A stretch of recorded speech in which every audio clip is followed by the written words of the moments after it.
ACB DG Shri Atul Singh IPS గారి ఆదేశాల మేరకు గుంటూరు రేంజ్ అధికారులు, నేను అడిషనల్ ఎస్పీ మహేంద్ర మత్తే మరియు మా ఇన్స్పెక్టర్స్ నాగరాజు, మన్మథరావు, సురేష్, అలాగే సుబ్బారావు, మా సబ్ ఇన్స్పెక్టర్సు, స్టాఫు అందరం కలిసి ఈరోజు పల్నాడు కలెక్టరేట్లో డిఆర్ఓగా పనిచేస్తున్న డిస్ట్రిక్ట్ రెవెన్యూ ఆఫీసర్గా పనిచేస్తున్న ఏకా మురళి గారిని ఆయన 3 లక్షలు ఒక కంప్లైంట్ నుంచి తీసుకుంటుండగా రెడ్ హ్యాండెడ్గా పట్టుకోవడం జరిగింది.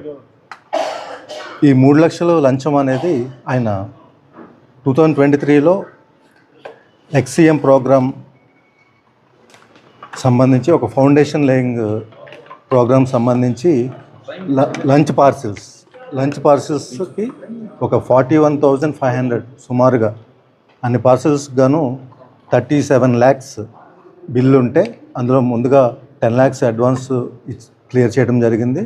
సబ్సిక్వెంట్గా మిగిలిన 26 చేంజ్ 26 lakhs అబోవ్ అమౌంట్కి చెక్ రిలీజ్ చేయడానికి గాను, అలాగే చెక్ ఇచ్చినందుకు గాను డిఆర్ఓ గారు సాగర్మాత క్యాటరింగ్ సర్వీసెస్ అనే వాళ్ళ దగ్గర లంచంగా 3 లక్షలు డిమాండ్ చేసి తీసుకుంటగా మేము పట్టుకోవడం జరిగింది రెడ్ హ్యాండెడ్గా.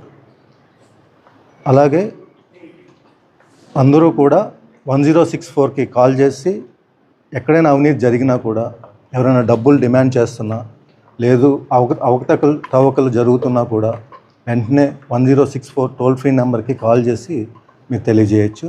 ధన్యవాదాలు. ఏంటండి ఇప్పుడు ప్రొసీడింగ్స్ అవుతున్నాయండి, అరెస్ట్ కూడా ఉంటుంది. సరే, ఈ కంప్లైంట్ అంటే అక్కడ అంతే. ఎవరైతే కంప్లైంట్ చేశారో అతను లోకలేనండి, అతను సాగర్మాత క్యాటరింగ్ సర్వీసెస్ తరఫున అతను బాధితుడు. Okay, thank you.